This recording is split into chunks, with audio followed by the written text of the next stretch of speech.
And I mentioned, I said, I had to discipline my daughter when she was a lot more younger and all of that. And I gave the example here in church. So someone wrote me an email and said, do you know what you have done? It's called, I can't remember that English. That what I have done is, I can't remember, but that I have infringed on the child rights, something like I have by trying to beat my child, that if I say this kind of thing when I come for conference anywhere, that I can be arrested, I can be this thing, I say when I come for conference, I'm not there to talk about children. I say when I return back again, I will say it again. I say in my country, I na kugogo. Do you understand what I'm saying? In my country, and I don't get it. Go to naughty corner. Nigerian children, go to naughty corner. Nigerian children, in this Nigeria, you are here. You are telling a child, go to naughty corner. Do they know what is naughty corner? You go to naughty corner. They will now go to naughty corner and live. I stumbled on someone sent it to me and said, Papa, please watch this thing. A woman that was telling her child, kneel down. I don't know how many of you will say. And the child was asking, why? I carried the video, said to my wife. I said to my wife, see this thing? She called me immediately. She said, I pity the child.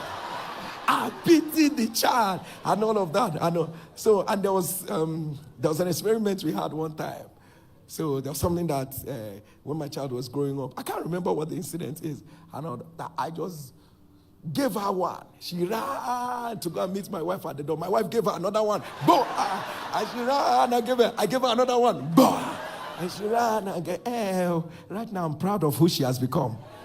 That's how they beat me, and I have sense. And right now, when I look at her, I am proud of who she has become. I have no reason. All my life, I don't think I've beaten my daughter more than 3 times. I've not think from her cradle to now. I don't think I've beaten her more than 3 times. But there are defining beatings. They define your life for the rest of your days. We love it. We love it. They define destinies. My way of trying to say, don't be passive. If it doesn't align to the principle, there's nothing like working together.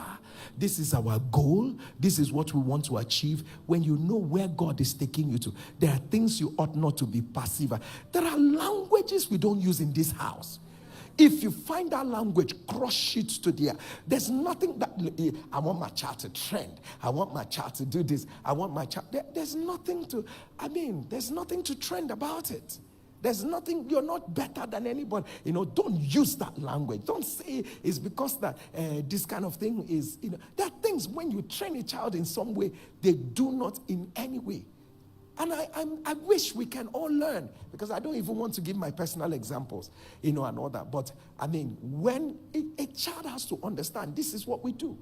This is how we do it, and all that. This is the way, in this house, this is the way it works. And all. Don't be passive.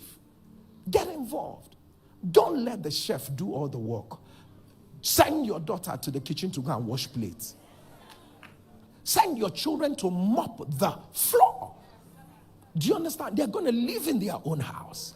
They're going to raise, and you don't want to. So when you have a lazy child who gets married tomorrow, you raise a lazy son who is waiting on a well-trained girl to be the one that will clean the toilet, clean everything, and all of that. So they raised a daughter well for your child to become a liability to the child. We must raise good sons. And when we want to raise children, because we believe that the males are usually the stubborn ones, we focus on the children. You have not learned how to do this. When it is time to learn how to cook, everybody should go and learn it. When it is time to learn how to do, it must not be left for the female alone.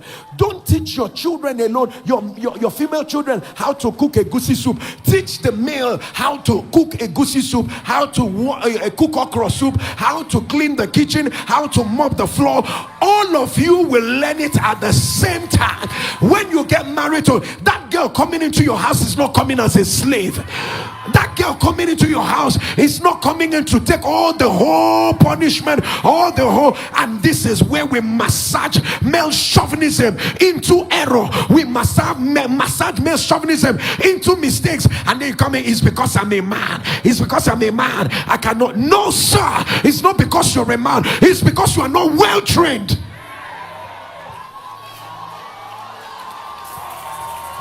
Whether you're a man or a female, when we see water poured on the floor, even as at now, we pick up our mop, we mop the water, because that is how we are trained. We walk up and see this is not, we wash it even as whatever we think we are. We're not waiting for anybody to do it. If they do it, we say thank you. It is not your job.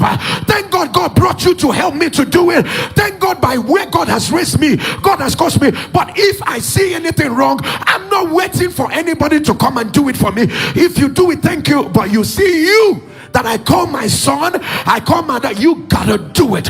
You will wash, you will mop, you will clean. I'm not waiting for anybody to come and do it for you. Let's raise children who their spouses will be proud of. Let's oh my goodness. You see, my wife said something today that really made us laugh, you know. So I stumbled into what she said, and my wife said that a lady wanted to cook, and she called another person and said, called the sister and said, please, if you buy ice fish from the market, do you wash it?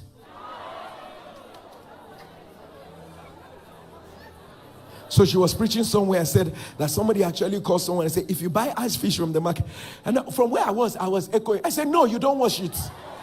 You don't wash it. You don't even cook it. When you buy it, microwave it and start eating it.